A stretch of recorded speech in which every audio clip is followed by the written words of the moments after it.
문재인 대통령이 오늘 국회를 찾아서 시정연설을 했습니다.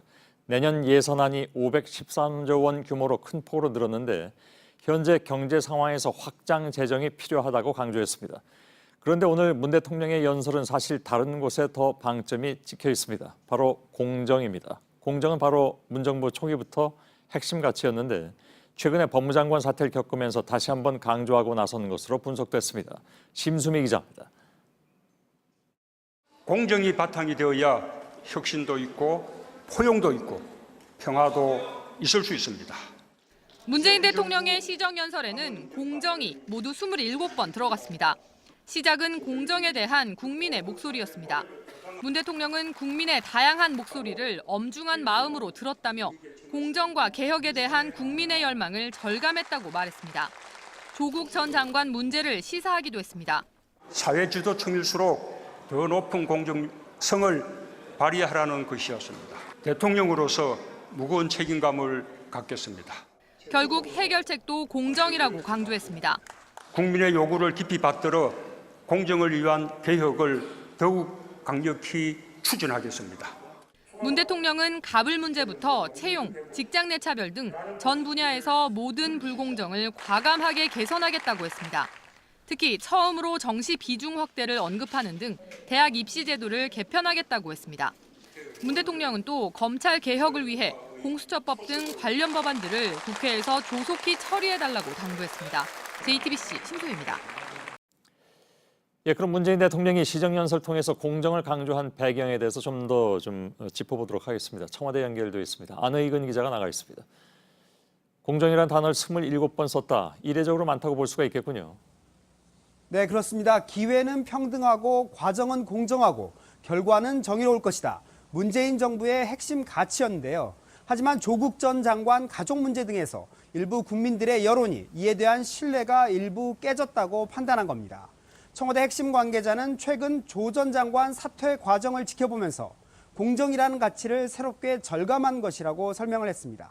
공정의 가치를 다시 강조해서 임기 후반기의 개혁을 다잡아가겠다는 것인데 사회 전 분야의 불공정 개선을 언급한 것도 그런 의미입니다. 야당 쪽 반응은 어떻게 나왔습니까? 네, 청와대가 다시 공정만 강조하는 것이 공허하다. 이런 지적들을 많이 했는데요. 대통령은 그런 면에서 성찰과 경청을 강조하기도 했습니다. 직접 들어보겠습니다. 저 자신부터 다른 생각을 가진 분들의 의견을 경청하고 같은 생각을 가진 분들과 함께 스스로를 성찰하겠습니다. 문 대통령은 또 보수적인 생각과 진보적인 생각이 실용적으로 조화를 이루어야 새로운 시대로 갈 수 있을 것이다.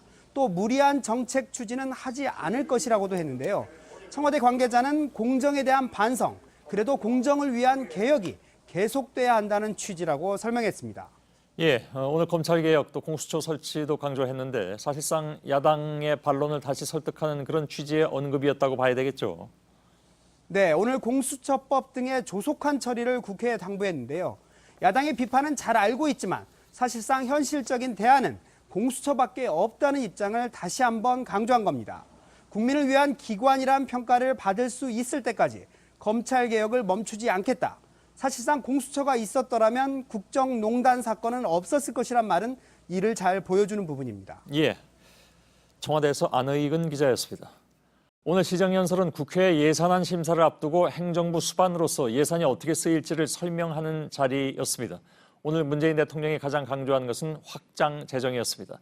재정 건전성이 충분히 좋기 때문에 적극적인 재정 지출로 경제를 살리자는 것인데 야당에서는 정부의 실정을 국민 세금으로 해결해야 한다는 비판이 나왔습니다. 이승필 기자입니다. 문재인 대통령은 대외 경제 여건이 심상치 않다고 진단했습니다. 미중 무역 분쟁과 보무역주의 확산으로 세계 경제가 빠르게 악화되고 무역 의존도가 높은 우리 경제도 엄중한 상황을 제대로 대응하기 위해 내년도 확장 예산은 선택이 아닌 필수라고 했습니다. 재정이 적극적인 역할을 하여 대외 충격의 파고를 막는 방파제 역할을 해야 합니다. 정부가 짠 내년도 총 지출은 올해보다 9.3% 증가한 513조 5천억 원 규모입니다.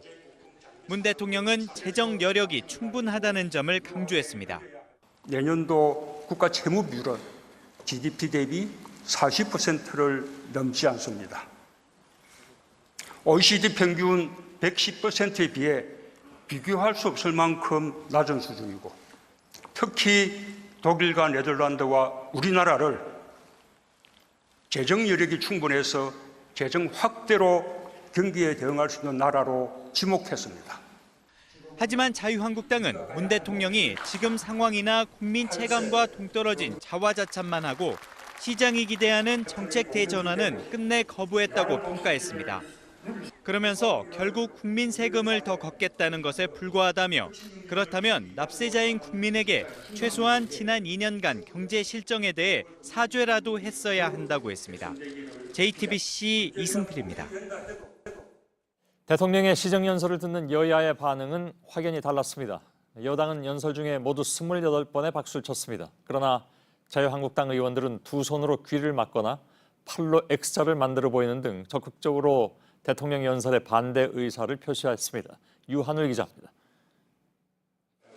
여야 의원들은 자리에서 일어나 본회의장에 들어서는 문재인 대통령을 맞이했습니다. 단 박수 소리는 민주당에서만 나왔습니다. 민주당 의원들은 문 대통령 연설 중에도 모두 28번의 박수로 힘을 실었습니다. 특히 공수처 등 검찰개혁 부분에 집중됐습니다. 검찰개혁과 관련된 법안들을 조속히 처리해 주시길 당부드립니다. 같은 대목에서 한국당 의원들은 손을 들어 알파벳 X자를 그려 보였습니다.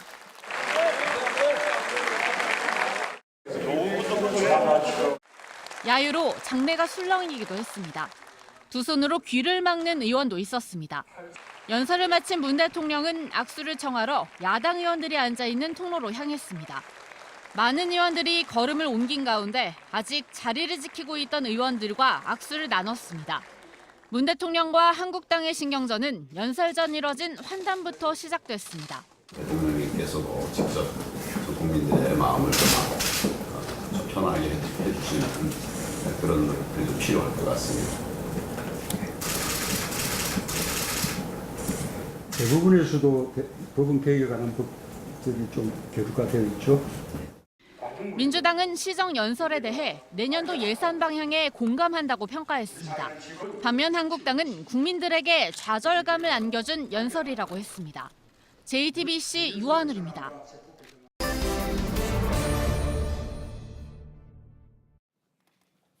예, 비하인드 뉴스를 시작하겠습니다. 박성태 기자 나와 있습니다. 자, 시작하죠. 예, 첫 키워드는 어려운 악수로 잡았습니다. 예, 오늘 시정연설 얘기죠? 그렇습니다. 문 대통령의 시정연설이 끝난 뒤 문재인 대통령은 한국당 의원들이 앉은 자리 쪽으로 향했습니다. 시정연설이 끝나다 보니 의원들이 먼저 일어서서 가기도 했는데요. 대통령이 뒤를 따라가면서 악수를 청하는 모양새가 연출이 됐습니다. 예. 몇몇 의원들은 기다리면서 악수를 받기도 했는데 몇몇 의원들은 좀 자리를 피하는 모습도 보였었습니다. 지금 영상이 이제 좀 있으면 나올 텐데요. 김진태 의원의 경우 보면 옷매무새를 고치면서 악수를 하려다가 잠시 지금 옷매무새를 고치는 모습이 나오는데요. 예. 문 대통령이 뒤를 따라가는데 슬쩍슬쩍 뒤를 보다가 악수를 안 하고 그냥 가는 모습을 확인할 수가 있습니다. 예. 지금 뭐 옷 단추를 만지는 모습이 계속 보였었는데요. 제가 그래서 김 의원에게 악수를 하려다가 뭔가 어색해서 피한 것 아니냐라고 묻자 그냥 무심결에 별 생각 없이 그냥 난 갔을 뿐이다라는 답이 왔습니다. 예. 나경원 뭐 장면 보시고 시청자 여러분께서 판단하시면 될 것 같습니다. 예, 그렇습니다. 나경원 원내대표의 경우 기다렸다가 마중을 나가서 악수를 하기도 했는데요. 예. 아무래도 중진 의원들이 악수에 적극적이었고 초선이나 재선 의원들 같은 경우 일부는 악수를 좀 부담스러워하는 모양새도 연출이 됐습니다. 예. 그럼 뭐 생각이 다르고 다 그럴 수 있는데 예. 정책도 다르고 뭐 악수 한번 흔쾌하게 못 합니까? 좀 이해는 안 가네요. 예, 아무래도 이제 강하게 비판을 하다가 예. 막상 손잡기에 어색할 수도 있지 않나. 뭐 그럴 수는 있겠죠. 라는 생각도 일단 추정은 해봅니다. 예. 시정 연설 중에는 여러 한국당 의원들이 적극적으로 의사를 표시했었는데요. 연설 중에 민경욱 의원의 경우 저렇게 맨 앞줄에 자리가 있는데 맨 앞에서 본인이 적극적으로 문 대통령의 연설에 X 그러니까 나는 반대다를 표시했다고 페이스북에 글을 올렸습니다. 예. 몇 가지 어떤 얘기를 했나도 표했는데요. 대통령이 얘기를 하면 국민은 바보가 아닙니다라고 맨 앞줄에서 얘기했고 공수처가 설치를 해야 된다라고 공수처를 설치해야 된다고 대통령이 얘기하자 아닙니다라고 중간중간에 대통령 들리게 말했다고 주장했습니다. 예. 아무래도 맨 앞줄에 있었으니까 약간은 들렸을 가능성도 있습니다. 예. 나경원 의원 같은 경우도 앞서 마중 나가서 악수는 했지만 시정 연설 중에 저렇게 본인의 연설문을 그 뒤에 이제 의원총회가 있었는데요. 예. 연설문을 고치는 모습이 목격되기도 했습니다. 내용은 보고 싶은 것만 보고 듣고 싶은 것만 듣겠다라는 것으로 보였습니다. 고집이 뭐 그래서로 해석되는데요. 저 내용 그대로 의원총회에서 연설이 있었습니다. 아, 그런가요? 예. 두 번째 키워드는요? 네, 두 번째 키워드는 시원과 섭섭으로 잡았습니다. 예. 무슨 얘기입니까? 이거는 이제 문 대통령의 악수와 대화, 어떻게 보면 스킨십의 민주당 의원들의 반응인데요. 오늘 시정연설이 끝난 뒤에 문재인 대통령은 여당 쪽으로도 가서 저렇게 악수를 했습니다. 지금 화면에 나오는데요.